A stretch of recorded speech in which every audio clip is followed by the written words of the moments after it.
All right, well, good morning, everybody. It's nice to see so many people out weathering the storm here. Wayne and I were just talking about, he's from Houston, so this is really nothing compared to what he lives in. The alerts are going off on the cell phones here, flash flood warning.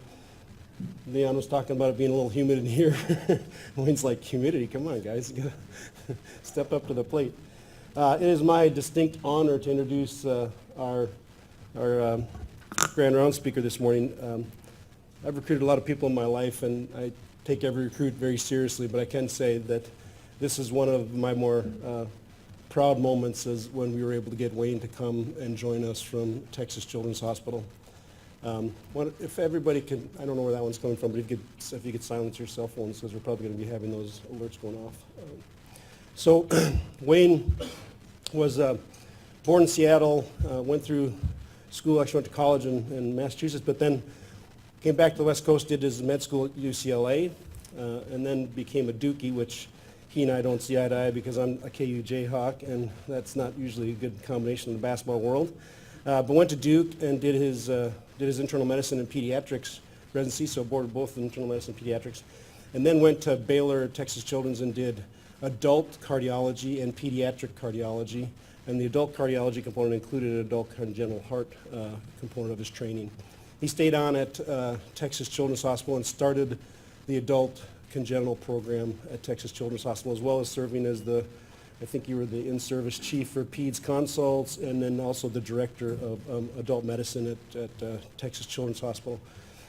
For those of you that don't know Texas Children's Hospital, first of all, it's a behemoth. It's the largest children's hospital in the country. They're approaching 800 beds now across their institution. They have a women's pavilion, and they deliver babies right on their campus. And the Texas Children's Hospital actually employs the obstetricians. So they have a fairly large footprint of adult medicine that exists at Texas Children's Hospital. And Wayne's role was both adult congenital heart disease, but also adult medicine to provide the services that those adult patients needed. So he was at Texas Children's Hospital from 2006 when he finished his fellowship through this last year. During that time, a lot of big changes. He was the founder and the director of the adult congenital heart program at Texas Children's Hospital, and one of the initial 5 or 6 or whatever there was that went through that initial accreditation. So adult congenital heart disease, which we're going to learn about today, and why is it important in our world? You might be sitting in the audience saying, why do we care about adult congenital heart disease? Well, we're going to learn about that.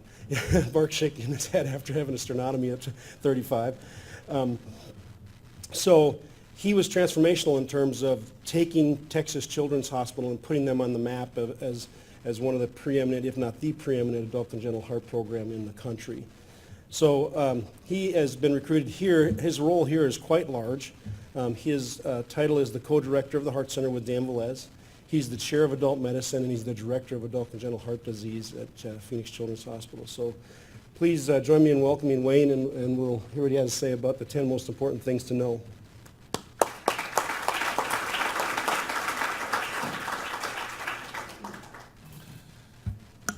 Well, thanks, Dan, for that rousing introduction. It's good to see everybody here, especially in, apparently you guys call this a tropical storm. Is that right? I'll show you guys a tropical storm if you want to know, but this is, I know most of you all don't have umbrellas, so, or maybe, you can use mine. I still have a couple from Houston, but anyway, thank you all for being here. I thought moving here, I'm a football fan. I thought moving here would be, you guys have a good football team, and the Texans are terrible, but apparently, you guys haven't really won a football game either. So I thought maybe we'd be a little bit better. The Texans did get a win last week, so the combined record is 1-7. So if you guys want to win, just come play Houston, and I'm sure you guys will beat us. So you guys beat us last year as well, too. I wanted to start a little bit this morning to kind of get everybody awake and alert and all that stuff, and just show you a little funny vignette that I thought, but I think is very apropos to kind of where we are today as healthcare professionals. And I think, hopefully this thing will play here. Honey, look. What? He's playing doctor. Yeah, that's doctor, all right. Athena Health. So I just mentioned that because, I literally have a laptop, and I'm doing that all the time as well, too. I'm sure you guys do, too. So just sort of interesting. Remember, we're all physicians, clinicians here, so, we try to put the patients first. I think that's very important. But make sure you document it, of course.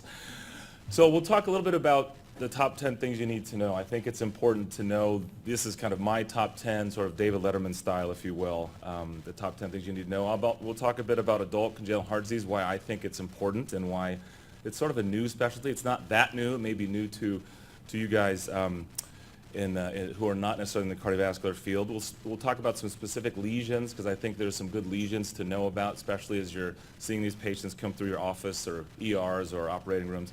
And then some good points to remember about what are some take-home things that you can recall, hopefully, if you see these patients. So as Dan mentioned, not that long ago, when we look at adult congenital heart disease care in the U.S., there were not many programs that were really any good at it or even established. So this is kind of my gestalt of where the programs were just in the 1990s. You have UCLA, my alma mater. You have UCLA there. You have Mayo in Minnesota. And then Boston Children, the Brigham and Women's Hospital, and that was really it. But now, fortunately, due to a lot of advocacy, training, interest, support, we've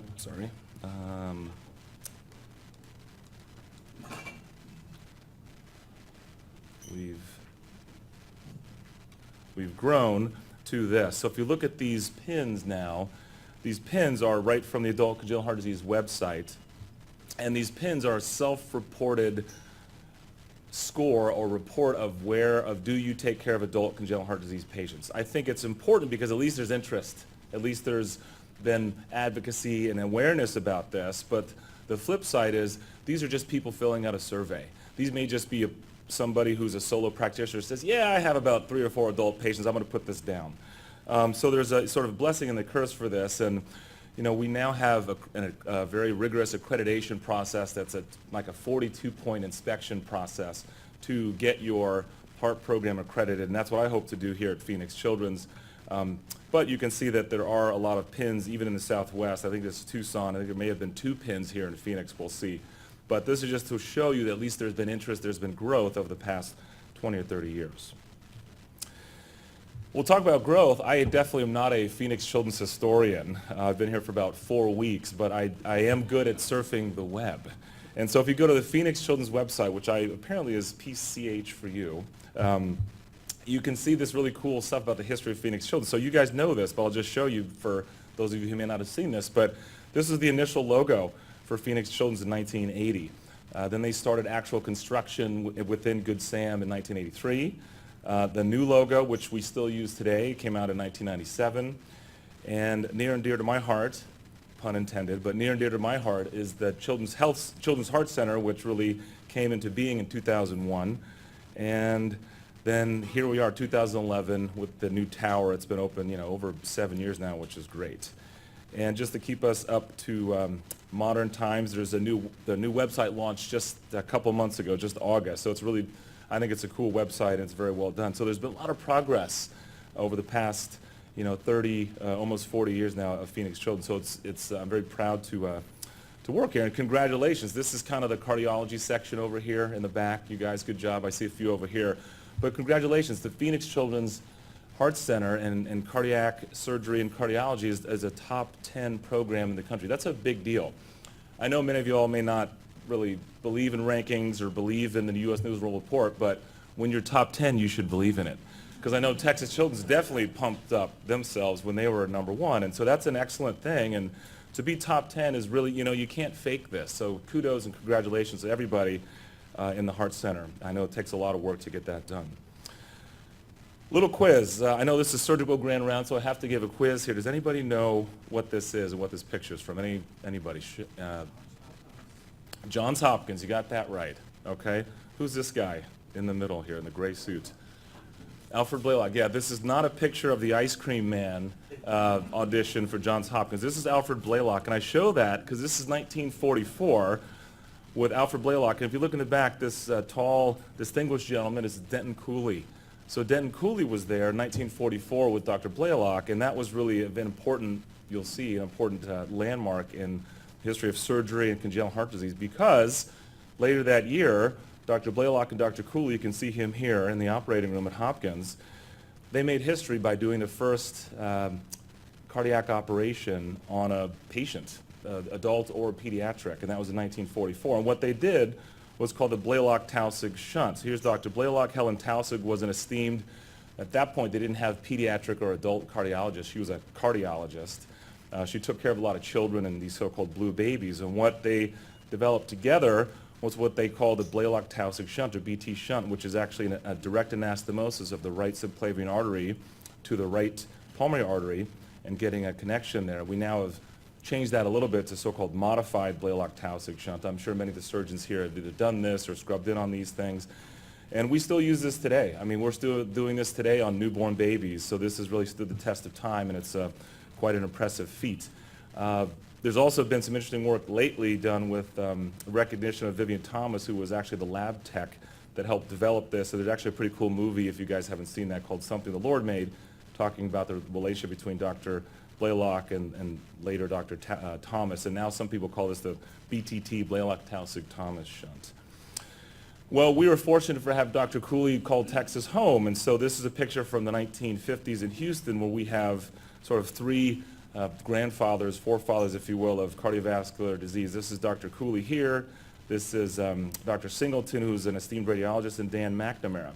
Dan McNamara is important in cardiology and pediatric cardiology because he was the first pediatric cardiologist to be the president of the American College of Cardiology, the ACC, our highest sort of organization. And so they worked there together in the 1950s and really set a lot of the standards for cardiovascular care, particularly pediatric cardiology.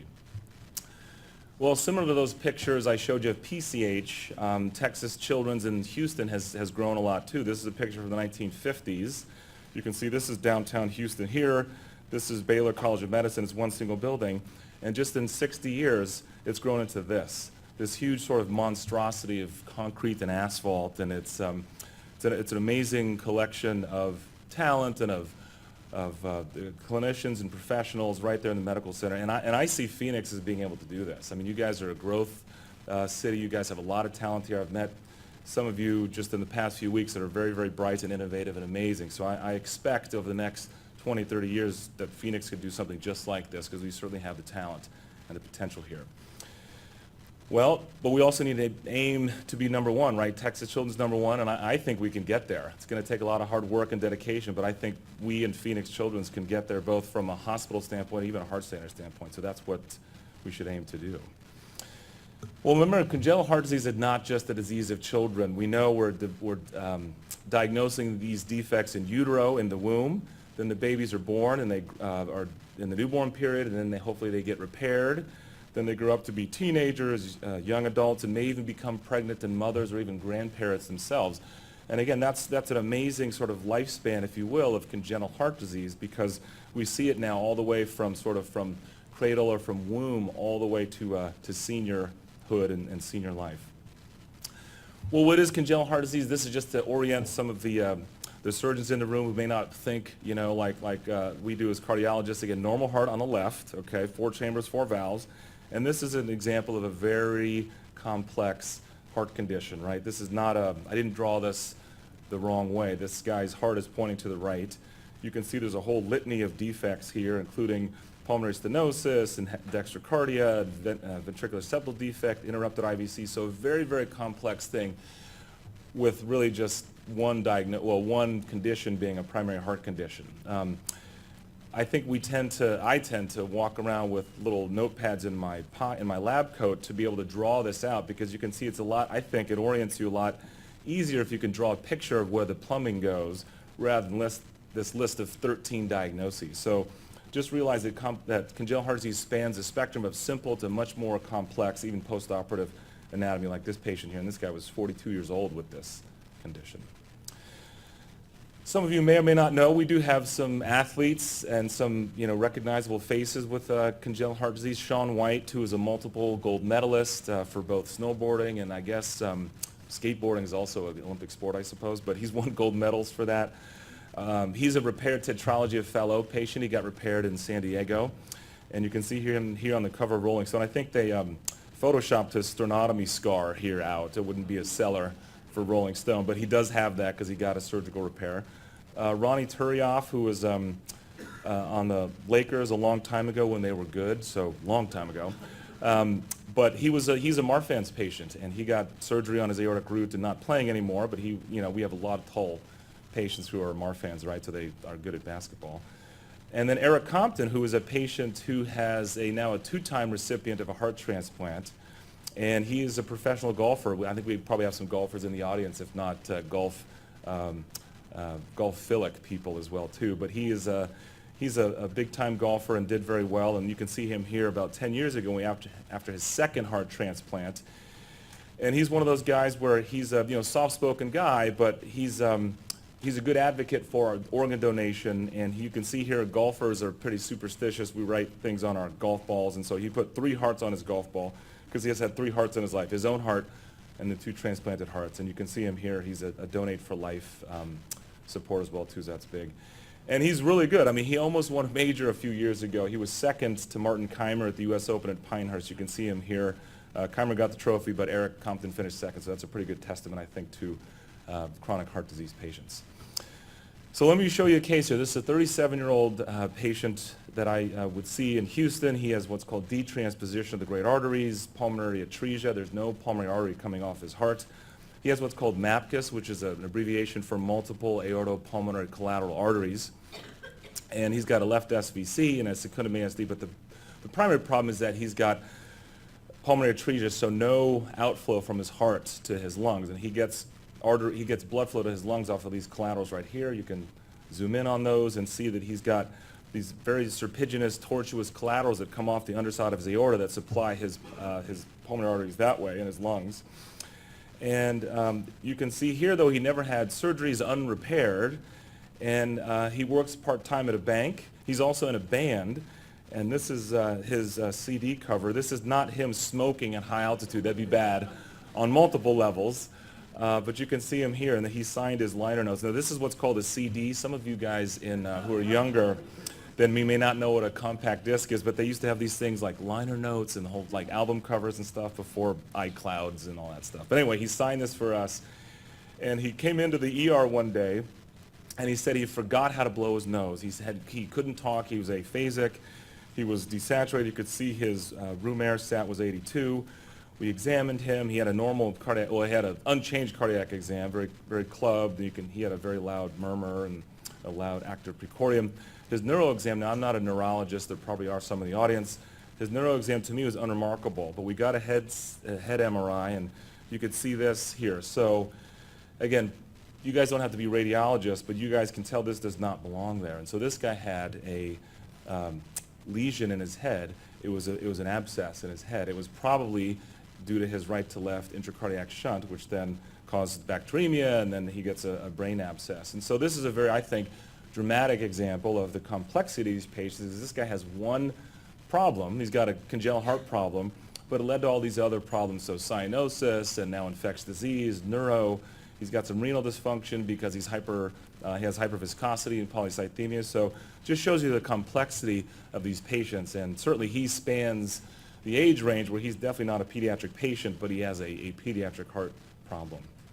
So number one, congenital heart patients are surviving till adulthood, and more are coming. This is one of my favorite papers over the last 20 years or so by Carol Warrens, who's pound for pound probably the best adult congenital heart doctor out there. She's at Mayo, and she wrote this article called, Born to be Bad. These patients are born with very abnormal hearts, and they're going to misbehave at some point. It's just a matter of when.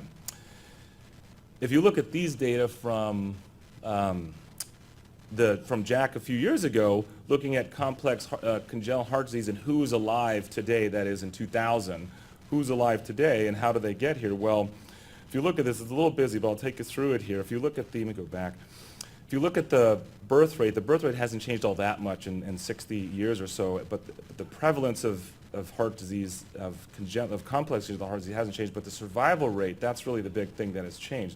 So the survival rate in the 40s and 50s when Dr. Cooley and Blaylock did that first operation was dismal. It was 20%.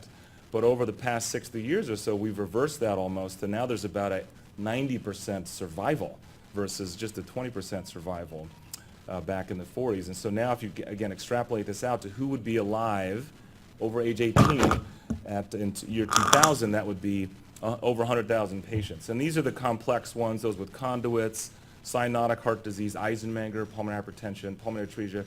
You can see that. Now, you can do very similar calculation or extrapolation with moderate. The survival rate's a little bit better because these are just moderate patients, not severe.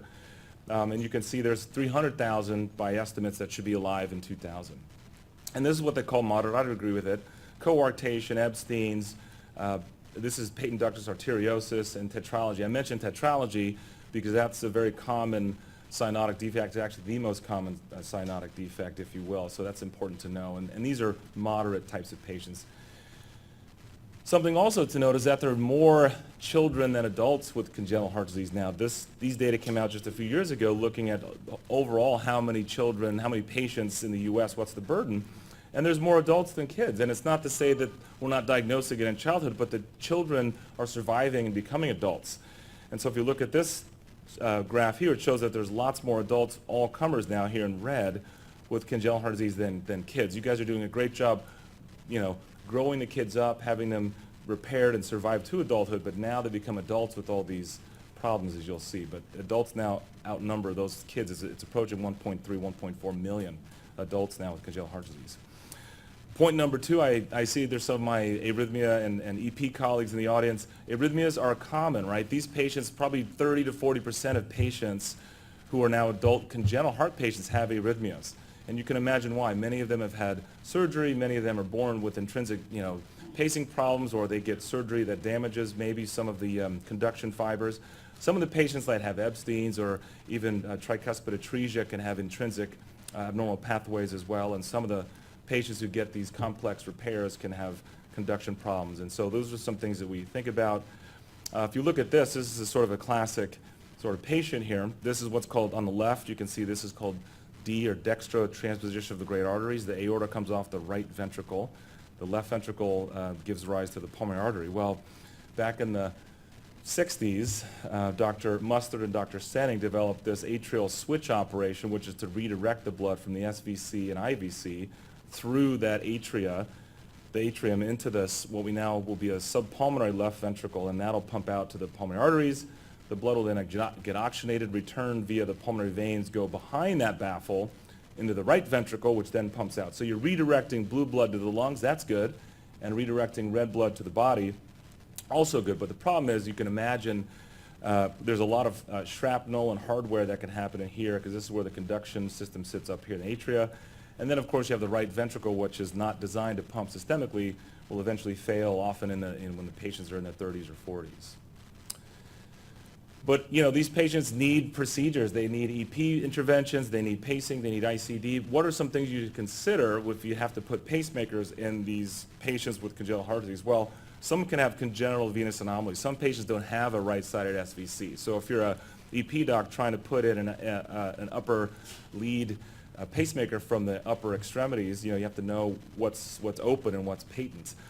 You can have acquired venous occlusion. A lot of these patients get heart caths multiple times. They have central lines maybe during an operation.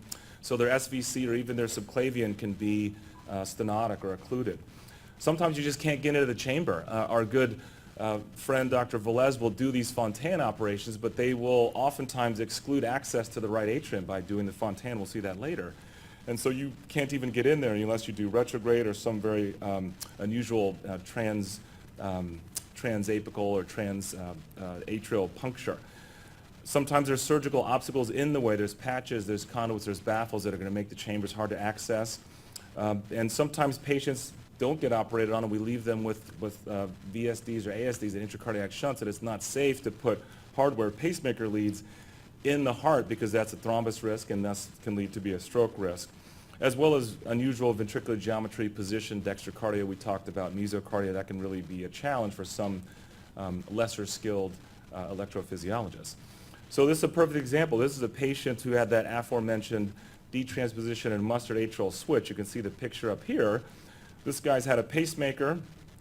You can see his device is here. His atrial lead is up here, and he's got a ventricular lead down here. And I showed the lateral because note that his ventricular lead is actually in the posterior ventricle, which is the left ventricle, but that's the correct position, and he also has a stent. So these guys had a lot of things done, and a lot of times the patients will get stenosis of this upper baffle here, because you can see it almost takes a 90-degree turn as it comes in from the SVC over here, and so that can be stenotic, especially if it's been in for a long time. So we can stent that, and then you can put pacer leads through the stent. I don't know if you guys noticed anything else. This patient also had a baffle leak and had what's called an amplatlar septal occluder, occluding his baffle. I'll go back to the lateral just for a second. You can see there's this right back here. So these patients can have a leak in their baffles along any of this, and that can lead to an intraatrial shunt, if you will, and can lead to cyanosis or thrombus risk. So he's had a lot of procedures done, and this guy's only 35 years old with a lot of hardware in his heart. Number 3, adult congenital heart patients get lost. A lot of times there's no competent adult care available. It's my job, and hopefully y'all's job, to help educate the adult community to take care of these patients. You guys are great at pediatric care, but once they turn 18 or 21 or 25, take your pick, they're going to become adults. We had one patient last week who's definitely acting like adult when he was using methamphetamine and cocaine and marijuana, right? Those aren't generally pediatric problems. So, there's lots of bad acting that adults do, right? Bad choices. Many of these patients just lost to follow-up. These are teenagers, young adults. They go to college, they go to the workforce, they move away, and so a lot of times they just don't come to the doctor, right? So that's a continued problem. And then patients and families really aren't educated of what to expect. A lot of time mom or the patient thinks that the patient is cured. And we know that they're not really cured, they're just sort of temporizing to the next step, and so it's important to educate them as well too. And a lot of times the caregivers don't know what to expect, so that's a big thing that we can do in the pediatric world, is educate the parents, the moms, the significant others, and the patient on their condition, because a lot of times they're going to continue to have problems throughout their life, and we know what to expect now. We talked about this. We said there's now a lot more adults coming through. Point number 4, so some of these defects can be closed into the cath lab. Thank goodness for our cath docs here, which is good to see, because a lot of these defects we can now close even primarily. I would argue that atrial septal defects, the primary way to treat this now is with transcatheter closure. And you can see here there's different flavors of atrial septal defects, but the one, fortunately, that's most common, 80% of all ASDs, are these secundum types, and these set up very nicely for a transcatheter closure. And you can see this is just a sort of a cartoon, if you will, of a transcatheter closure. You can see the device being extruded here in the left atrium.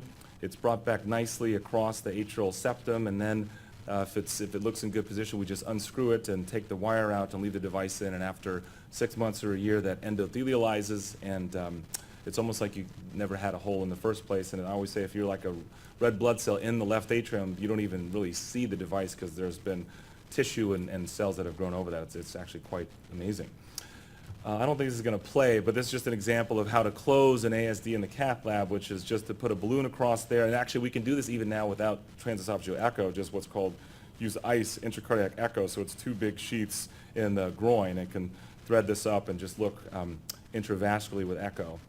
And then, here's good. There's a picture here. You can see the device. Hopefully it'll loop around again. Let me play it one more time. You can see the device here in good position, and then we'll unscrew it and just leave play it one more time, and leave the device in place.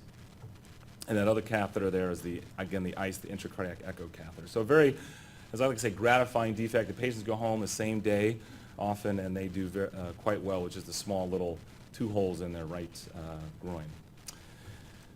Patent ductus arteriosus, another defect that can be closed in the cath lab. Again, you guys know this. It's a normal presence in fetal life, right? Connecting mom and connecting the baby's heart to go right past the lungs because mom is doing the oxygenating.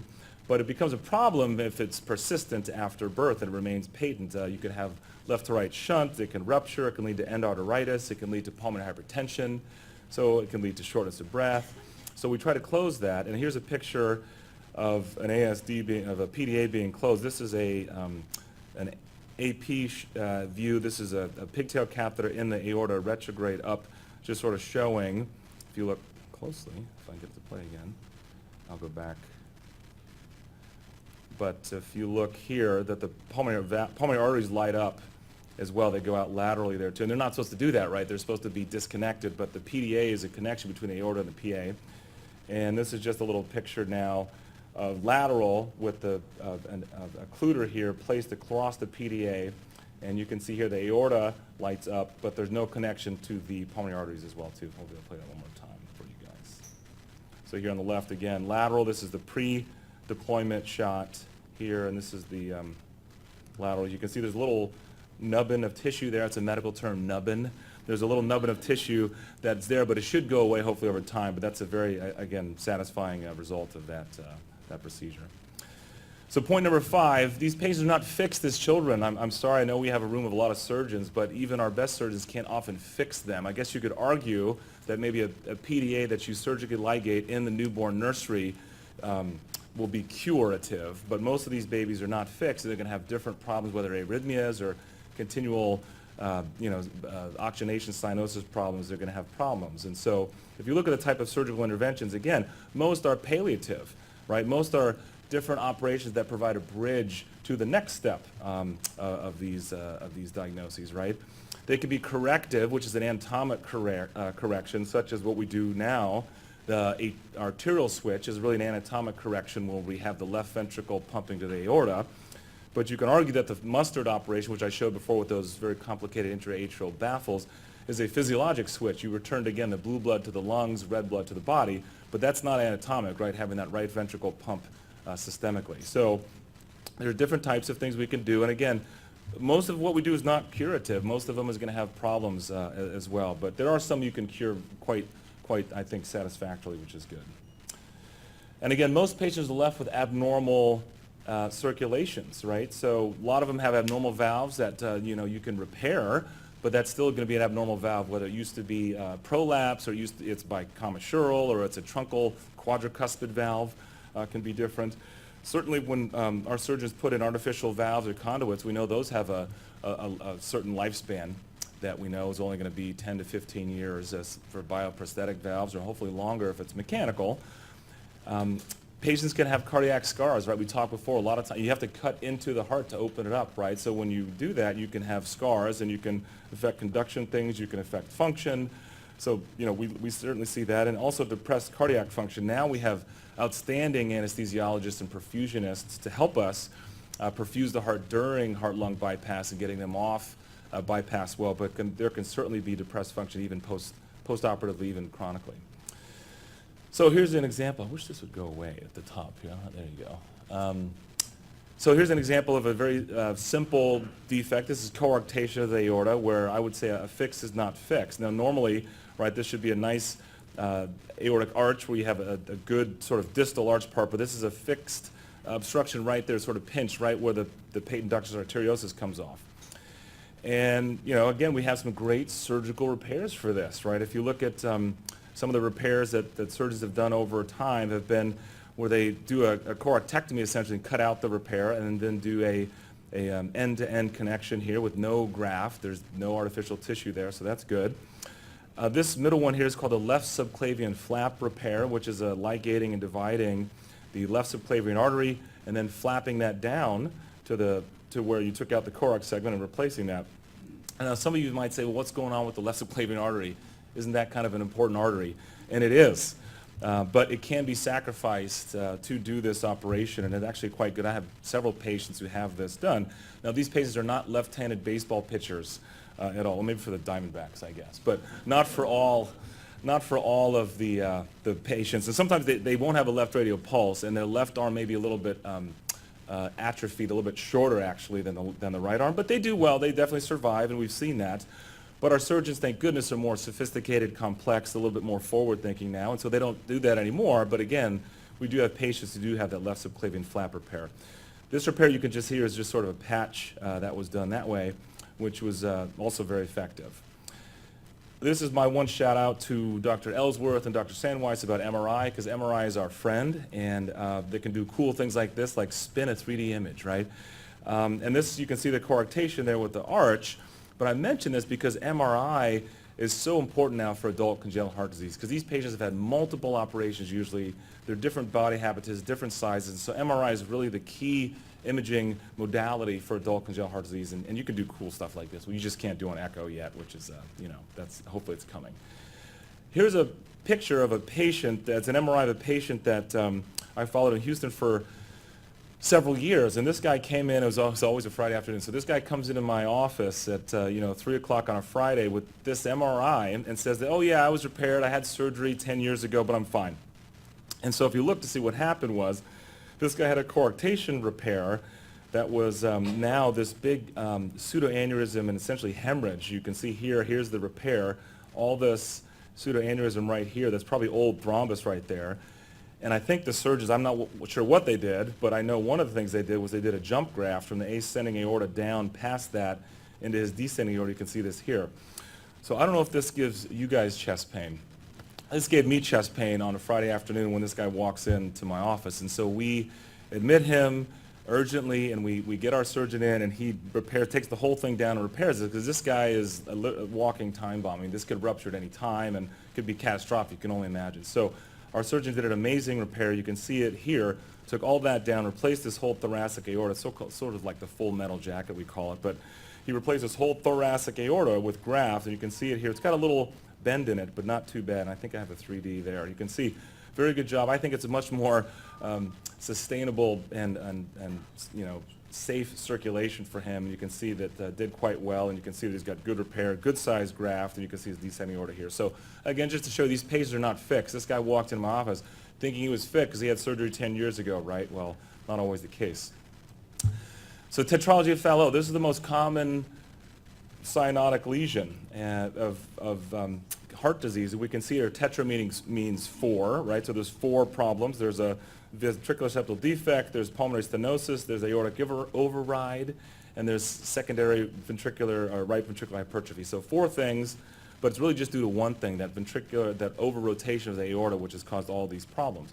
But nonetheless, it's a very treatable lesion, fortunately, but a very common lesion. You'll see lots of varying TETs in our practice. If you look at the frequency of lesions, I always like to show this for fellows and such, because this just gives you an idea of what's out there. And certainly the most common defects are the simplest ones. So ventricular septal defect, atrial septal defect, PDA or patent ductus arteriosus, and here's tetralogy, originally the number 4 defect. The other ones, are very, very complicated and all that stuff. But if you can remember just these top 4, these are really key, because most of them are going to be this. And really, the top 3 are left to right shunt lesions. This tetralogy is really the only one that was right to left. So remember these top 4. Most are left to right. Tetralogy is the right to left shunt lesion. And then the other ones, definitely call pediatric cardiology to help you with these other ones. But definitely just to give you an idea of what's out there.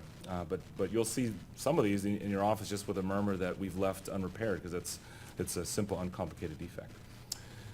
But tetralogy of Fallot has gone through I guess you could say evolution, the approach to it. So this is the old type of repair. This is the 1960s, the 1980s type repair.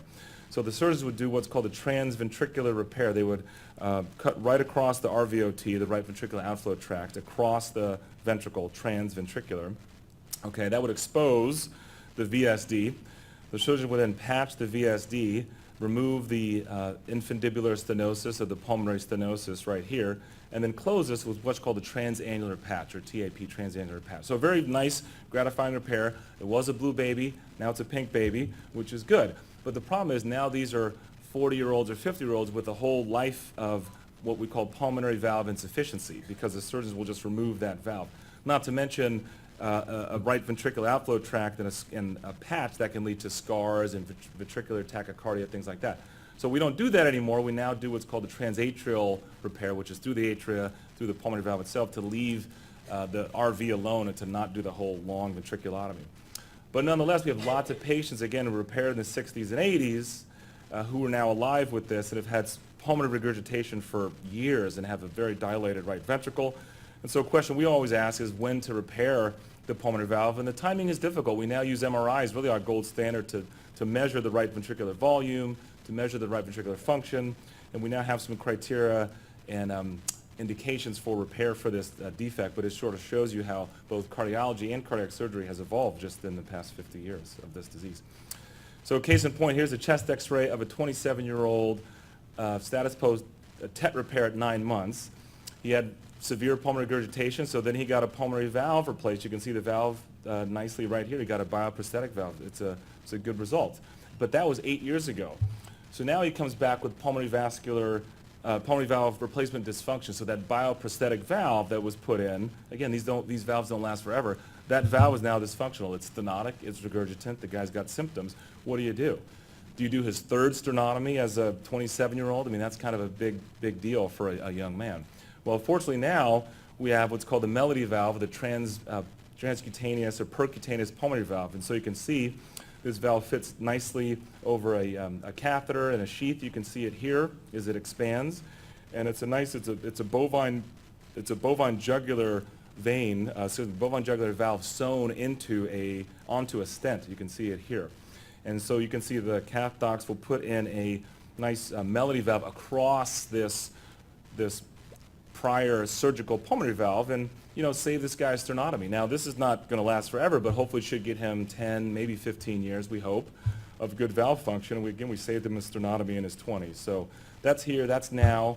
We're now putting these in. I would almost argue that this is really the primary approach of the gold standard, especially for repaired TETs with an annulus to put these in. And so this, again, is the present day therapy for these types of defects. So those are the easy cases. We'll now get some of the tough cases out of the way as well, too. Complex heart lesion. So we'll talk about single ventricle patients. That's a big topic now in congenital heart disease. These single ventricle Fontan patients are increasing in number. There are lots of those patients out there. Thank goodness they're surviving, they're getting surgery, they're growing up, but they're becoming a problem. And this is, again, an example of a single ventricle patient. This is the tricuspid atresia defect where you have an atretic tricuspid valve, and you have an ASD here that the blood has to have a way to egress or get out of the right atrium, go into the left ventricle, and then that, again, we're cardiologists, we're pretty simple, so blue plus red makes purple, okay? So blue blood, red blood makes purple blood, but it's desaturated. And you can see here that something needs to be done long term because this baby with this kind of heart defect is not going to last very much, not going to last long without an intervention. We'll do either a BT shunt or something to do that. This is, I don't know if this is going to play, but this is an echo, say, of tricuspid atresia. We can see here, just to orient you again, not great pictures, but sometimes this is the best view we have of these adults. You can see here, this is left ventricle here, this is his mitral valve, and this is his atretic tricuspid valve right there. There's no outflow right there. This happens to be his Fontan back there, but this is a real problem because these patients, really essentially have a single ventricle. Well, fortunately, Francis Fontan and his colleagues in 1970 France developed a great approach to this defect. I guess, if you look closely, this is in Bordeaux, so maybe they were drinking some nice red wine. They had some hallucinations or vision of how to address this defect, but it was really quite, groundbreaking. And so what he developed was a way to treat these types of patients with tricuspid atresia to just redirect the venous blood, the SVC and the IVC, to the lungs directly without using the right ventricle or the left ventricle. So he did what's called, now we know it as a Glenn operation, but it's connecting the SVC directly to the right pulmonary artery. And then you have the SVC here directing it to the left pulmonary artery that way. In his initial operation, he described putting a valve in there. We don't do that anymore, but that was originally done. And you can see there's various variations, if you will, of the Fontan. Now, this is, again, his sort of initial Fontan. But the Fontan, a lot like medicine, cardiology, cardiac surgery, has gone through an evolution over the past 40 years, thank goodness, right? This is the so-called classic Fontan, but we now don't even do that anymore. We now do sort of the contemporary, either extracardiac conduit Fontan, which is to take a conduit around the ventricle, around the atrium, directly up to the pulmonary artery, or what's called a lateral tunnel Fontan, which is put a tunnel directly through the right atrium, and you go this way, and you go to the PAs that way. You can also get a little bit sophisticated and put what's called a fenestration in. Fenêtre in French means window. So you can put a fenestration in there, and that's a little window between the right atrium and the Fontan is a little pop-off to allow some of the blood to pop off if the lung pressures are high and you would have backup. So, but this is what they do now for Fontans versus the old type. But we still have a lot of old type, classic Fontan patients who are now 30 or 40 years old, various stages of Fontan failure. Hopefully we'll avoid that or minimize that with the new type, but we definitely have a lot of adults who have this type of Fontan, both here and Europe, I would imagine. So the Fontan, though, again, complications, right? So using that right atrium as sort of a conduit can dilate, it can lead to right atrial enlargement, that can lead to arrhythmias, atrial flutter, thromboemboli, pulmonary embolism. You can have pulmonary AVMs. We saw a patient just last week who had this, where they have arteriovenous malformations on the right lung that don't get IVC blood. So Gary Webb, one of my mentors over the years, gave me this next quote, but it's basically, if you're a Fontan, you kind of have 10 good years, 10 kind of okay years, and then trouble. So if you're a Fontan, if you're a patient who's had a Fontan 20 years ago, you can imagine you're going to have trouble, something. SVT, thrombi, ascites, lower extremity edema, something. I would expect trouble if you're 20 years post-Fontan for sure. And then there's a compendium of what we call the failing Fontan syndrome, which is really a complicated syndrome, but it's one that presents with protein-losing enteropathy, again SVT, which is supraventricular tachycardia, and sort of right-sided heart failure symptoms. We can definitely see that. Well, number 8, it's pretty simple. You know, congenital heart disease, pulmonary hypertension is bad. I could just take off congenital heart disease, just say pulmonary hypertension is bad, right? We know that's bad, but when you have it in addition to congenital heart disease, that's a real problem. This is Eisenmenger syndrome, which you can see here. The patient has cyanosis here, a clubbing. They can have thrombi in their lungs, both gross thrombi. You can see this is microscopic thrombi in the alveoli there. And the problem is you have pulmonary vascular remodeling. So this is normal pulmonary artery architecture here, but as you develop pulmonary hypertension over the months and years of your diagnosis, you have very friable vascular lesions. This is what causes hemoptysis. You can have thickened pulmonary arteries and thickened intima and media. So that's the problem. So we're going to try to address this earlier and not have this develop all the way into end-stage sort of pulmonary hypertension. A few words about pregnancy. So pregnancy with adult congenital heart disease is risky, but it can be successful, right? We used to just say, you know, if you're a girl with heart disease, oh, never get pregnant, right? Well, that's wrong in many ways. One is because they actually can get pregnant based on their risk score, but also it's wrong because they're not going to listen to you anyway, right? They're either, they won't listen to anybody, but they're just going to maybe just listen to themselves. And we know this because there's been studies that have shown, you know, even though the cardiologist advises the teenage girls not to get pregnant, 55% of the girls responded that they're still thinking about getting pregnant. And those are the ones who just responded as well too. So we can't just say absolutely never get pregnant because it's not right, and we do have to be scientific and hopefully data-driven about this. This is the CARPREG study, which came out several years ago now. There is a new study called the CARPREG-2 study, which is even a little more involved than this. But again, I'm a cardiologist. I like simple risk scores. This is a risk score that you can do that looks at just 4 things. So if you have one of these 4 risk factors, you get a point.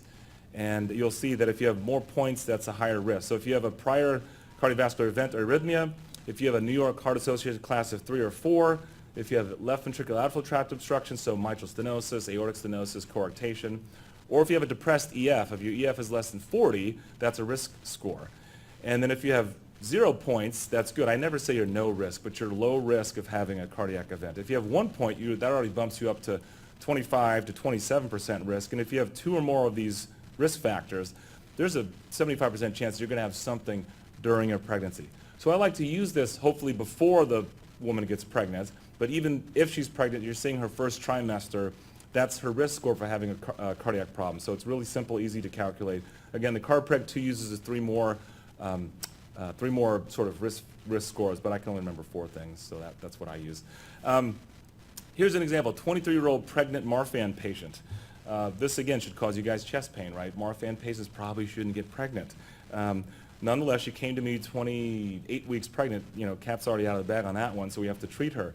You can see her aortic root's very dilated here. You can see it here even on the lateral. It's very dilated here. The rest of her aorta is okay. Well, she came in and she delivered on what day was it?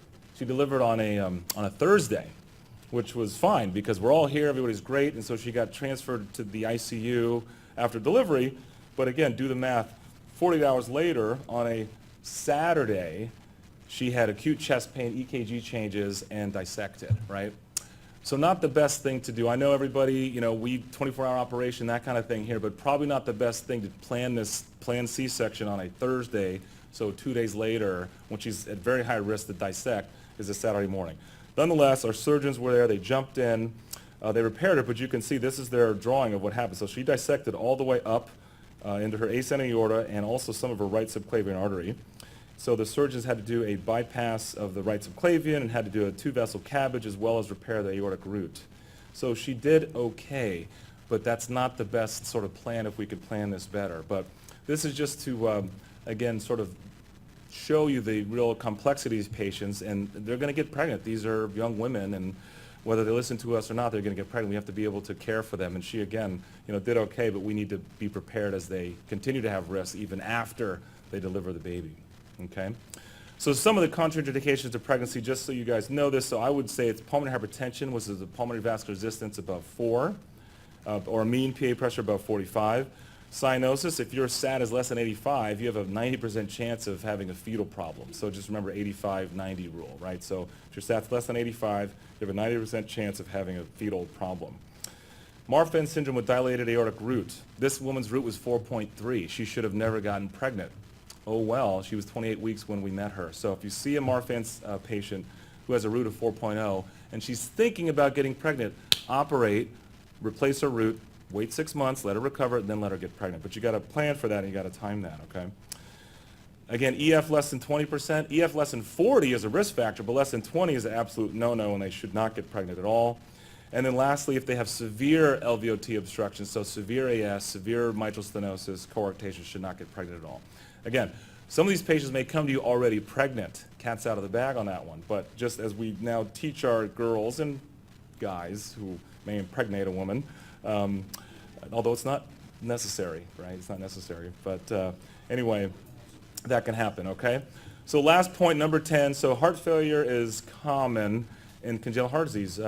This is, again, from one of my former mentors, Doug Mann, and this is looking at acquired heart failure, right? So if you look at the index event, which is a heart attack, they then will have depressed ejection fraction over their time with their coronary disease. Well, I would say the index event for congenital heart disease is birth. Remember that article I mentioned up front, Born to be Bad? The index is birth. These patients are going to continue to have problems throughout their life. This is the one slide where I think where CHD is coronary heart disease, but I like it because I think congenital heart disease has sort of mirrored this, where, again, I showed you less patients are dying of their congenital heart disease, but more patients have heart failure as they grow up as well, too, so we have to watch this. This is a echo, a transesophageal echo of a Fontan patient who came in with shortness of breath and really obtunded.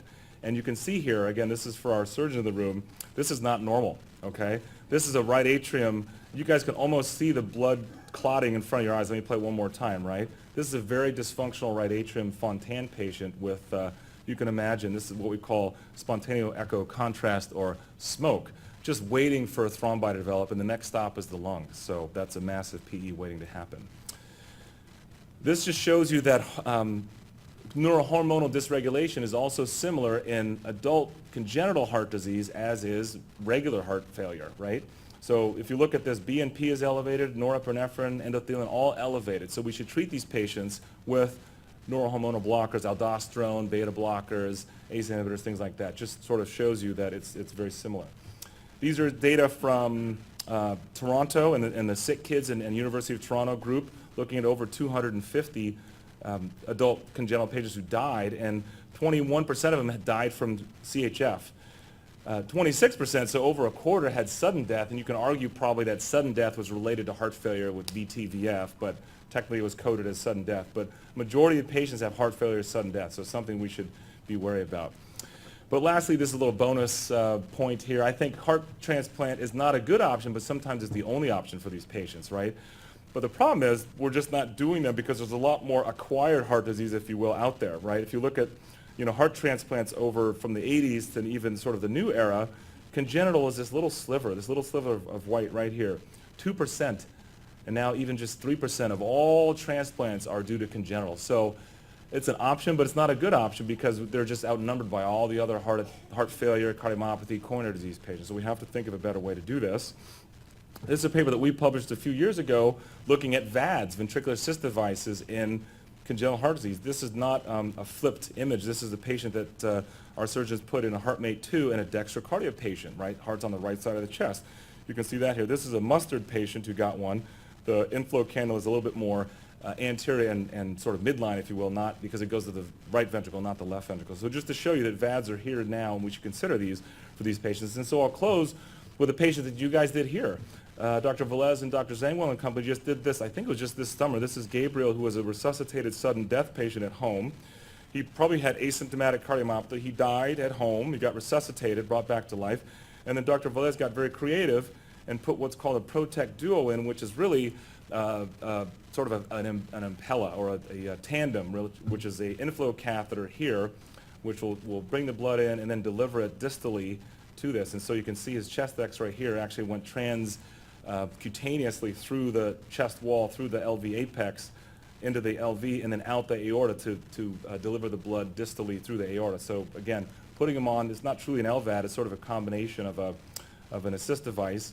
And then later, you guys know that he ended up getting a syncardia, which is a total artificial heart, for I'm not sure how many weeks he can say, but for a few weeks. And then he ended up getting a transplant, and then he walked out of the hospital, this hospital, your hospital.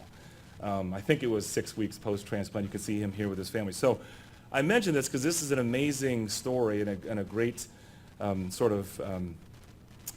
feather in y'all's cap, because this is to show you that you guys can act quickly, you can act decisively, and as a team, we can work this incredible miracles like this, where a patient died at home, was on life support, total artificial heart for weeks, and then ended up getting a transplant, which is an amazing, amazing story. So anyway, thank you guys very much for your attention. I'm happy to answer any questions.